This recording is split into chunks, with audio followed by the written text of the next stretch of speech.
Network 18 publishing દ્વારા આયોજિત engineering એક્સપોનો ભવ્ય પ્રારંભ થયો છે। આગામી 8મી તારીખ સુધી ચાલનારા એન્જિનિયરિંગ એક્સપોમાં એન્જિનિયરિંગ અને મેન્યુફેક્ચરિંગને લગતી વિવિધ પ્રોડક્ટ્સ અને એડવાન્સ ટેકનોલોજી ઉદ્યોગકારોને એક જ સ્થળે જોવા મળશે।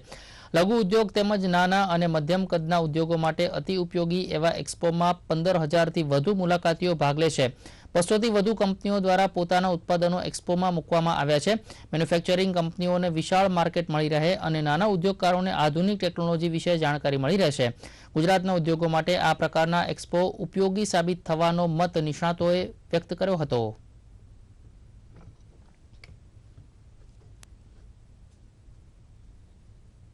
કોમ્પિટિશન અત્યારે અમદાવાદમાં બનાવેલી વસ્તુની કોમ્પિટિશન જાપાન સાથે છે અથવા તો જર્મની સાથે છે, તો એ ખૂબ જરૂરી છે કે આપણને ઘરે બેઠા આપણા આંગણામાં દરેક પ્રકારના એક્ઝિબિશનો જોવા મળે અને જેથી કરીને નાનો માણસ જે છે એના પાસે સમયનો અભાવ છે, રિસોર્સિસનો અભાવ છે કે વારે વારે કોઈ મુંબઈ કે દિલ્હી કે બેંગ્લોર જઈને કોઈ એક્ઝિબિશન જુએ અને ત્યાંથી કોઈ નોલેજ લે। તો આવા આપણા ઘર આંગણે જે આવા ઇવેન્ટ્સ થતા હોય તો હું માનું છું કે આ નાના અને મધ્યમ વર્ગના જે ઉદ્યોગકારો છે એમના માટે ખૂબ સારી તક છે।